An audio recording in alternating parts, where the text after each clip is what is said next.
Hello everyone, कैसे हैं आप लोग। आज के इस टॉपिक पे हम लोग बात करने वाले हैं क्या होता है जब आप कोई यूआरएल अपने ब्राउज़र पे टाइप करते हो और उसको हिट करने के बाद क्या होता है बैकएंड में। लाइक आप www.google.com अगर अपने ब्राउज़र पे टाइप करके जब आप एंटर मारते हो तो उसके बैकएंड में क्या होता है। आज हम लोग उसके बारे में बात करेंगे। उसके बारे में बात करने से पहले हम लोग ये जान लेते हैं कि यूआरएल क्या होता है। यूआरएल इन सिंपल टर्म में बोला जाए तो लाइक इंटरनेट में जितने भी उपलब्ध रिसोर्सेस होते हैं, लाइक आपका फोटो, वीडियो एंड फाइल्स जो भी है वो आप यूआरएल के थ्रू ओपन कर सकते हो। वहाँ तक आपको यूआरएल ले जाने में हेल्प करता है। ठीक है, ये बेसिक आपका डेफिनेशन हो गया। इंटरनेट में बहुत सारे चीज़ें मौजूद होती है, जैसे web page, video, audio, photo, file और भी बहुत कुछ। इतने सारे चीज़ों के बीच बीच आप यदि किसी एक वीडियो या फोटो में पहुंचना चाहते हो तो उसके लिए ज़रूरी होता है उस चीज़ का पता। लाइक अगर आपका कोई मतलब लाइक नॉर्मल रियल वर्ल्ड में भी अगर आपको किसी के एड्रेस पे पहुंचना है तो आपको उसका पता मालूम होना चाहिए। उसी पता की मदद से आप उस वीडियो या फोटो में पहुंच सकते हो और उसे देख पाते हो। इंटरनेट में मौजूद किसी रिसोर्स से पहचाने का काम करता है यूआरएल। ठीक है, जो कि उस रिसोर्स का पता होता है। ठीक है, यूआरएल को हम लोग लिंक भी बोलते हैं। लाइक आपने अपने दोस्तों से सुना होगा, अरे लिंक भेजना है या लिंक भेजना है, तो लिंक भी बोलते हैं क्योंकि यूआरएल की मदद से आप एक वेब पेज को दूसरे पेज से लिंक कर सकते हो, इसलिए उसको लिंक भी बोलते हैं। जैसे आप यदि इन वेबसाइट में पहुंचना चाहते हो तो आपको इस वेबसाइट का यूआरएल पता होना चाहिए। किसी भी वेबसाइट पे पहुंचना चाहते हो तो आप उसका यूआरएल आपको पता होना चाहिए। आपके पास इस साइट की यूआरएल है तो आप इस यूआरएल को किसी भी ब्राउज़र में टाइप करके अपने वेबसाइट तक पहुंच सकते हैं। ठीक है, यूआरएल नहीं है तो आप गूगल में इस साइट का नाम सर्च करोगे तो गूगल आपको इस वेबसाइट का यूआरएल बता देगा। वहाँ पे आप क्लिक करोगे तो आप उस वेबसाइट पे पहुंच जाओगे। ठीक है, लाइक अगर हम लोग सर्च में कुछ वेबसाइट जो जिसमें एसईओ वगैरह प्रॉपर हुआ रहता है तो आप उसमें से वो वेबसाइट का नाम डालते हो या फिर किसी कुछ चीज़ आप सर्च करते हो गूगल पे तो आप वहाँ पे सिर्फ नाम डालते हो तो उसके रिलेटेड जितने भी वेबसाइट होते हैं आपको सजेशन में आ जाता है। गूगल सजेस्ट कर देता है विथ यूआरएल। ठीक है, यूआरएल का आविष्कार किसने किया है। ठीक है, अब इस पे बात कर लेते हैं। जब आप अब आपको बता देते हैं कि यूआरएल का आविष्कार किसने किया है। ठीक है, यूआरएल का खोज सबसे पहले 1914 में टिम बर्नर ली ने किया था, जो डब्ल्यू का आविष्कार किया था जिसने। टिम बर्नर ली में सबसे पहले यूआरएल का आइडिया दिया था और हर एक वेब पेज को एक यूनिक आइडेंटिटी देने की अ, बात कहे थे, जैसे वर्ल्ड वाइड वेब में किसी भी पेज को आसानी से खोजा जा सके। ठीक है, यूआरएल बेसिकली डिफरेंट पार्ट्स में डिवाइड होता है। यूआरएल का एक स्ट्रक्चर होता है जो डिफरेंट पार्ट्स में डिवाइड होता है। लाइक अगर एग्जांपल अगर हम लोग लेते हैं www.example.com स्लैश, तो इसमें स्लैश करके अगर हम लोग कुछ उसमें सपोज इंटरनेट या इंटरनेट क्या है वो कुछ फाइंड आउट करना चाहते हैं तो उसमें हम लोग बात करते हैं। जो उसमें H T T P S जिससे स्टार्ट होता है उसको हम लोग प्रोटोकॉल बोलते हैं। इसके बारे में हम थोड़ा और डिटेल में बात करेंगे, पहले आपको बता देते टर्म्स क्या है। उसके बाद कोलन और स्लैश होता है जिसको हम लोग सेपरेटर बोलते हैं। फिर हम लोग वर्ल्ड वाइड वेब टाइप करते हैं जिसको सब डोमेन बोलते हैं। उसके बाद अपने डोमेन का नाम डालते हैं, मतलब जो भी आपको वेबसाइट पे जाना है उसका नाम डालते हैं। जैसे कि आप बोल सकते हो google.com। ठीक है, google.com में आप सपोज आप कुछ सर्च कर रहे हो कि like how to learn coding, तो आपका एक क्या हो गया, एक डायरेक्टरी हो गया। डायरेक्टरी के बाद उस डायरेक्टरी में कोडिंग किसका, जावा, तो स्लैश जावा, तो आपका क्या हो गया, रिसोर्स हो गया। ठीक है, इस तरह से आपका यूआरएल के पार्ट डिवाइड होते हैं। तो उसमें बेसिकली क्या क्या पार्ट होता है, प्रोटोकॉल होता है, सेपरेटर होता है, सब डोमेन होता है, डायरेक्टरी होता है, रिसोर्स होता है। अब प्रोटोकॉल की बात करें तो प्रोटोकॉल किसी भी यूआरएल के शुरू में होता है। जैसे ये ब्राउजर के साथ सर्वर की कनेक्शन बनाने में मदद करता है और आपके सामने आप जो रिसोर्स को देखना चाहते हो उसे देखने में हेल्प करता है। प्रोटोकॉल कोई भी यूआरएल में सबसे पहले होता है, जैसे H T T P S, H T T P. ठीक है, एग्जाम्पल के लिए इस यूआरएल में अगर आप देखेंगे इंटरनेट पे अलग अलग टाइप की प्रोटोकॉल है। कुछ टाइप के प्रोटोकॉल है जैसे H T T P S, F T P, file etcetera. ये एच टी टी पी जो होता है क्या कहता है, इस प्रोटोकॉल का फुल फॉर्म होता है hyper text transport protocol. Internet में किसी वेबसाइट या वेब पेज को एक्सेस करने के लिए इस प्रोटोकॉल का यूज होता है। मतलब ब्राउजर से सर्वर को रिक्वेस्ट भेजने के लिए और सर्वर से ब्राउजर में रिसोर्स या डेटा भेजने के लिए प्रोटोकॉल का यूज किया जाता है। ठीक है, आई होप आपको समझ गया एच टी टी पी क्या करता है। अब यहाँ पे अभी हम लोग बात करते हैं HTTPS। ये प्रोटोकॉल HTTP की सिक्योर वर्जन है। इस प्रोटोकॉल का फुल फॉर्म होता है hyper text transfer protocol secure. इस प्रोटोकॉल डेटा को इंक्रिप्शन फॉर्म में बदल देता है। मतलब जब आप HTTPS यूज़ करते हो तो आपको क्या करता है, जो डेटा का रहता है पूरा वेबसाइट वो उसको इंक्रिप्टेड कर दिया जाता है, तो उससे क्या होता है आपकी डेटा का सिक्योरिटी मिल जाता है। ठीक है, इसलिए मोस्टली सजेस्ट किया जाता है जब भी आप कोई बैंक का ट्रांसफ़र कर रहे हैं तो हमेशा आप चेक कर लीजिए कि आपका जो वेबसाइट है उसमें HTTPS एडेड है कि नहीं, तभी आप आगे प्रोसेस करें। ठीक है। अब एफटीपी क्या होता है? एफटीपी का होता है फुल फॉर्म होता है फाइल ट्रांसफर प्रोटोकॉल। ये प्रोटोकॉल इंटरनेट में किसी भी फाइल को डाउनलोड या अपलोड करने के लिए यूज़ किया जाता है। लाइक आप नॉर्मल कोई फाइल डाउनलोड करते हैं, गूगल से इमेजेस डाउनलोड करते हैं और या फिर अपने एप्लीकेशन में अपलोड करते हैं, तो उस टाइम पे आपका एफटीपी यूज होता है। ठीक है। अब हम लोग बात करेंगे सेपरेटर। सेपरेटर यूआरएल में अलग अलग भागों को जैसे प्रोटोकॉल, डोमेन, सब डोमेन, डायरेक्टरी और रिसोर्स को सेपरेट करने का काम करता है। सेपरेटर एक साइन होता है, जैसे कि स्पेशल कैरेक्टर भी कहा जाता है। हर यूआरएल में प्रोटोकॉल के बाद कोलन, डबल फॉरवर्ड स्लैश का यूज किया जाता है। जैसे HTTPS के बाद कोलन डबल स्लैश साइन का यूज होता है, उसके बाद forward slash single forward slash का यूज होता है। यूआरएल की और भागों को अलग किया जाता है उसी प्रकार, जैसे www.example.com एंड ऑल। ठीक है। अब सब डोमेन क्या है? यूआरएल में प्रोटोकॉल के बाद आपको सब डोमेन देखने को मिलता है, जैसे ट्रिपल डब्ल्यू जो होता है वर्ल्ड वाइड वेब सब डोमेन है। यूआरएल में ट्रिपल डब्ल्यू सब डोमेन का कोई ज़रूरत नहीं, पर पुराने दिन से ये सब डोमेन यूज होता आ रहा है, इसलिए लोगों को इसका आदत हो गया है। लाइक आपने देखा अगर आप नहीं भी टाइप करोगे www. अपने कोई भी वेबसाइट ओपन करने टाइम पे, तब भी वो आपका ओपन होगा, मगर पुराने टाइम से लोग यूज़ करते हैं इसलिए आपको उसकी आदत हो गई है। ठीक है। इसका क्या होता है कि सर्वर पे अपने को सेटअप करना पड़ता है, वहाँ पे अगर विदाउट www. भी आपका कोई डोमेन नेम वर्क करे, ठीक है, तो आप वो करा सकते हो, वहाँ पे सेटअप कर सकते हैं सर्वर पे। ठीक है। सब डोमेन सिर्फ www नहीं हो नहीं हो सब कुछ नहीं हो, कुछ भी नहीं हो सकता। ये मेन ये क्या करता है, ये मेन डोमेन से आपको डॉट से अलग रखा जाता है।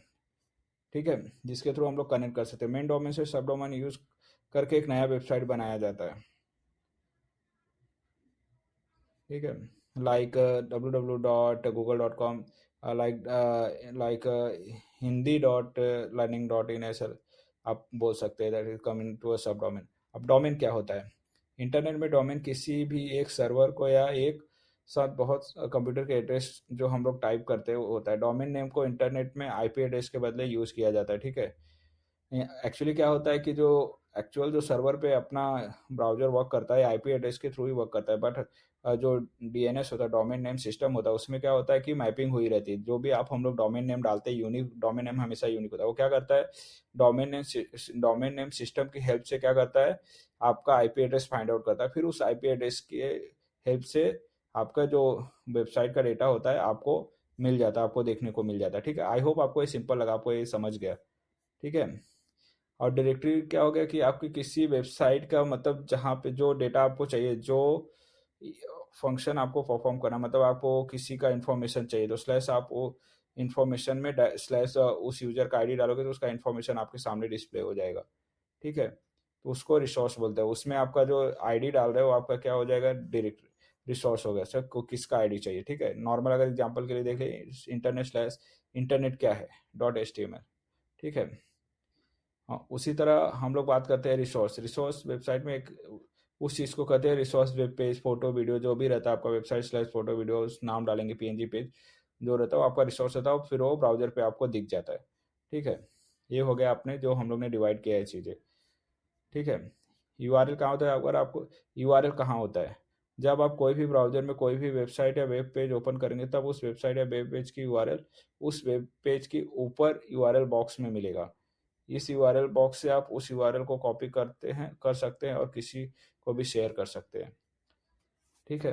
अगर आपको यूआरएल खोलना है, सिंपल कैसे खोल सकते हैं, आप यूआरएल को लेके आपकी कोई भी ब्राउजर हो, क्रोम हो, फायरफॉक्स हो, मोजिला हो, उसके एड्रेस बार में जाके टाइप कर दीजिए। अगर आपने कॉपी किया तो पेस्ट कर दीजिए। उस तरह से आप अपने यूआरएल को ओपन कर सकते हैं। ठीक है। यूआरएल कैसे काम करता है, अभी यहाँ पे हम लोग मेन पॉइंट पे बात करेंगे, अपना यूआरएल वर्क कैसे करता है, हाउ डज यूआरएल वर्क्स। ठीक है। यू यूआरएल क्या है, ये जानने के बाद आपके मन में ये सवाल आएगा ही कि यूआरएल कैसे काम करता है। तो आपको इस सवाल का जवाब आपको दे देता हूँ। आपको पहले ही बता दिया था कि यूआरएल में अलग अलग भाग होता है, वहाँ अलग अलग पार्ट्स होता है। अलग अलग पार्ट्स के अलग अलग काम होता है। जैसे कि मैंने आपको ऑलरेडी बता दिया, प्रोटोकॉल क्या करता है, एचटीटीपीएस प्रोटोकॉल क्या करता है, डोमेन नेम क्या करता है, सॉफ्ट डोमेन नेम क्या करता है, रिसोर्स क्या करता है। ठीक है। सबसे पहले जब आप कोई भी ब्राउज़र में कोई भी यूआरएल टाइप करके एंटर प्रेस करते हो, तब वह ब्राउज़र उस यूआरएल की डोमेन नेम से डीएनएस की मदद से, मतलब डोमेन नेम सिस्टम की मदद से आईपी एड्रेस का पता करता है। फिर उस पता को क्या करता है, सर्वर की आईपी एड्रेस मिल जाने के बाद प्रोटोकॉल की मदद से जिस सर्वर पर है उस सर्वर में एक रिक्वेस्ट भेजता है। उस यूआरएल में जो रिसोर्स का नाम या आईडी होता है वह भी सर्वर को भेजा जाता है। साथ में आपकी डिवाइस की आईपी भी भेजी जाती है। ठीक है। इसलिए आप अगर कभी भी सोचो कि आप किसी भी कंप्यूटर से कुछ क्राइम करने का सोचो, तो आपके आईपी से आपका प्लेस लोकेशन फाइंड आउट कर लेता है। आपने मूवी वगैरह में देखा होगा। उसके बाद सर्वर आपकी रिक्वेस्ट के हिसाब से, आप किस डेटा के लिए आपने रिक्वेस्ट किया है, लाइक अब वहाँ रिसोर्स नाम है आईडी से सर्वर की डेटाबेस से मैच करके आपको क्या मिलता है, वो डेटा आपके ब्राउजर पे दिखा देता है। उसके बाद सारे डेटा आपकी डिवाइस के आईपी एड्रेस में भेज देता है और आपको वहाँ डेटा आपके ब्राउजर में देखने को मिल जाता है। इस तरह यूआरएल इंटरनेट पे काम करता है। अब यूआरएल के टाइप भी होते हैं अलग अलग, लाइक मेशी URL, static URL, dynamic URL. हाँ, मेशी यूआरएल, इस टाइप की यूआरएल बहुत लंबा होता है और इस तरह की यूआरएल में लेटर के साथ नंबर देखने को मिलता है। मेशी यूआरएल कंप्यूटर के द्वारा बनाया जाता है। जब जब एक डोमेन नेम में बहुत सारे कंटेंट यानी डेटा होंगे, तब उन सारे डेटा के लिए कंप्यूटर के द्वारा रैंडम नंबर और लेटर दे के यूआरएल बनाया जाता है। जैसे यूट्यूब में वीडियो या चैनल की यूआरएल मेशी यूआरएल होता है। ठीक है। एग्जाम्पल youtube.com चैनल स्लैश आपका चैनल आईडी एंड आपका वीडियो कंटेंट आईडी, इसको मेशी यूआरएल बोलते हैं। उसी तरह डायनेमिक यूआरएल क्या होता है, डायनेमिक यूआरएल मेशी यूआरएल जैसा ही है, पर ये यूआरएल अस्थाई नहीं होती। मतलब ये यूआरएल यूजर के क्वेरी के ऊपर बनाया जाता है। डायनेमिक यूआरएल बहुत लंबी लंबी होती है और इस टाइप की यूआरएल में स्पेशल कैरेक्टर जैसे slash, question mark, exclamatory sign, equal to, इस तरह की सिंबल का यूज देखने को मिलता है। डायनेमिक यूआरएल गूगल सर्च में किसी भी शॉपिंग साइट में देखने को मिलता है। गूगल सर्च में आपने देखा होगा कैसे आता है, कुछ सर्च करते तो कभी उसका यूआरएल चेक करना कितना लंबा बनता है। उसमें आपके नंबर भी रहते हैं, इंक्रिप्टेड यूआरएल भी रहते हैं, सब कुछ रहता है। स्टैटिक यूआरएल, जैसे नाम ही उसका है, यूआरएल स्थायी होती है, अस्थायी यूआरएल होती है। इस टाइप की यूआरएल इंसान के द्वारा मैनुअली बनाया जाता है। ये यूआरएल कभी बदलता नहीं, जैसे कि नाम में स्टैटिक है, कभी चेंज नहीं होता है। इस आर्टिकल की यूआरएल एक स्टैटिक यूआरएल, ठीक है। लाइक www.google, गूगल छोड़ो, आप कोई कुछ लर्निंग वेबसाइट ओपन करो तो जो लाइक लास्ट में आपका page dot H T M L रहता है किसी वेबसाइट, लाइक example.com/page.html, तो वो क्या हो गया आपका स्टैटिक यूआरएल। ठीक है। इस तरह से यूआरएल सिक्योर यूआरएल क्या, लाइक हम मैंने आपको बताया H T T P S protocol, इसमें सिक्योर यूआरएल भी होता है। उसका एग्जांपल मैंने आपको ऑलरेडी दे दिया है। लाइक आपको अगर सिक्योर यूआरएल लास्ट में H T T P S added होगा जो कि डेटा भेजता है इनक्रिप्टेड फॉर्म में, तो इससे क्या होता है कि कोई भी हैकर उसको हैक नहीं कर सकता या उस डेटा को रीड नहीं कर सकता। ठीक है। तो ऑलवेज हमेशा H T T P S ही सिलेक्ट करें। अब मैं आपको एक और कुछ टर्म बता देता हूँ जो मोस्टली यूआरएल में होता है। लिंक शॉर्टनिंग होता है। शॉर्टिंग लिंक शॉर्ट क्या होता है, लाइक आपने बिटली यूआरएल के बारे में आप सुना होगा, गूगल बिटली के बारे में सुना होगा। क्या, जो आपका लंबा यूआरएल होता है बहुत बड़ा, उसको शॉर्ट कर दिया जाता है। तो उसको क्या होता है, आप इजीली किसी को शेयर कर सकते हैं, आप ऑनलाइन अर्निंग कर सकते हो, लाइक शॉर्ट यूआरएल शेयर करके। लाइक अमेजॉन एफिलिएटिंग के बारे में सुना होगा, तो उसमें हम लोग प्रोडक्ट का शॉर्ट यूआरएल क्रिएट करते हो, लोगों के साथ शेयर करते हैं। ठीक है। ये तो हो गया अपना कैसे यूआरएल वर्क करता है और जब आप यूआरएल टाइप करते हैं तो उस समय क्या होता है ओके। ठीक है। आई होप आपको इतना समझ में आया। अब मैं यहाँ पे एक डायग्राम है, आप देख सकते हैं, what happens when you type in A URL in an address bar in a browser. तो आप ये डायग्राम को देख सकते हैं पॉज करके। इसमें क्या हुआ है, सिंपल, अगर कोई यूजर आता है www.example.com टाइप करता है अपने ब्राउजर से, तो बेसिकली वो डीएनएस पे जाता है, डोमिनेंस सिस्टम में जाता है। डोमिनेंस सिस्टम क्या करता है, सबसे पहले आपके जो ऑपरेटिंग सिस्टम होता है उसके कैशे में चेक करता है। ठीक है। कैशे में चेक करता है what is the IP of particular domain name, means आपने एग्जाम्पल डॉट कॉम डाला तो इसका आईपी एड्रेस क्या है, तो आईपी एड्रेस फाइंड आउट करता है।